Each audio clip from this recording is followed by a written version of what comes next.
I almost didn't go that year. Thanksgiving had always been something I showed up for, not something I was invited to. There's a difference, even if no one says it out loud. The message from my mother had been brief, practical. Time, place. Bring something if you can. No mention of my kids, no warmth, just logistics. I read it twice, then closed my phone and sat there longer than I should have. My children were excited.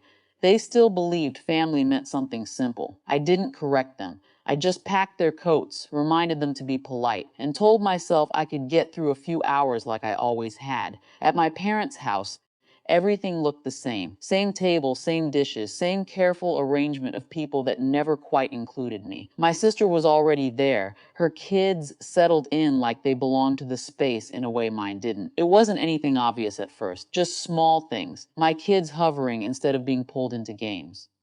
My mother directing conversations away from me as if I might disrupt something fragile.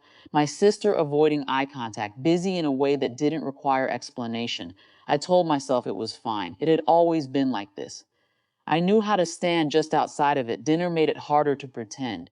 We were halfway through eating when my youngest asked a question, something simple about why we didn't come over more often. The table went quiet for a second too long, and then my father laughed. It wasn't a kind laugh. It carried something sharp in it. Because, he said, loud enough that no one could ignore it, your sister's children shouldn't have to see losers like you too often. The word landed heavier than I expected it.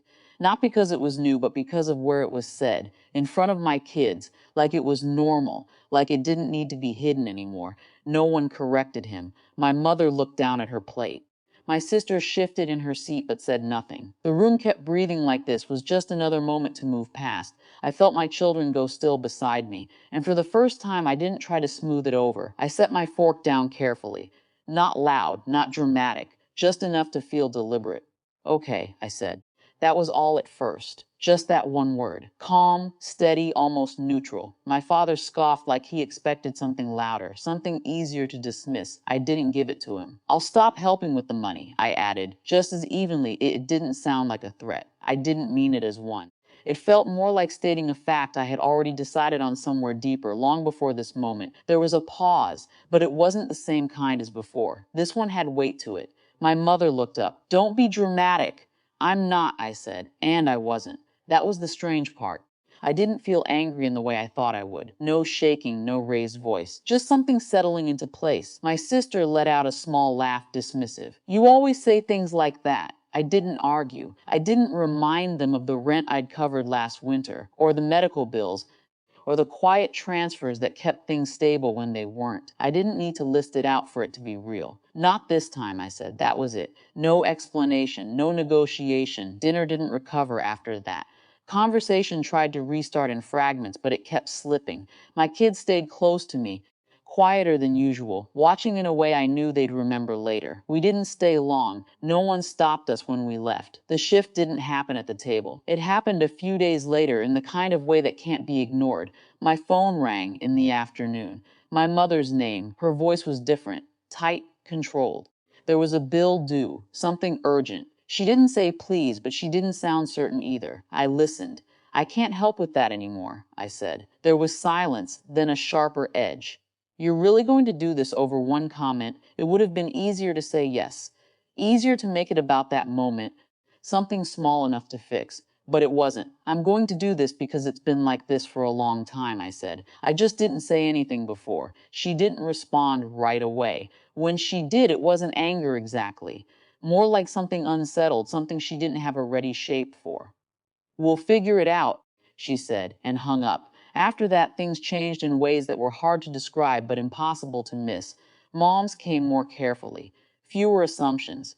My sister reached out once, casually, like she was testing the ground. I didn't ignore her, but I didn't step back into the role they were used to either.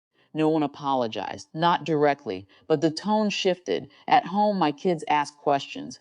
Not about the money. They didn't know the details, but about why we left early, why things felt different. I didn't give them a speech. I just told them sometimes people say things that aren't okay. And sometimes the way you respond is by not letting it continue. They seemed to understand more than I expected. Weeks passed. Then months, Thanksgiving wasn't mentioned again. Neither was the money. The distance between us settled into something quieter, less demanding. Not better, exactly, just clearer. I still thought about that moment at the table sometimes. Not with anger, but with a kind of recognition. Like I had finally heard something that had always been there, just never said loud enough. And once it was said, I couldn't go back to pretending I hadn't noticed. I didn't feel victorious. There was no sense of winning. Just a steady, unfamiliar feeling of not giving something away anymore. It wasn't loud. It didn't need to be, but it stayed.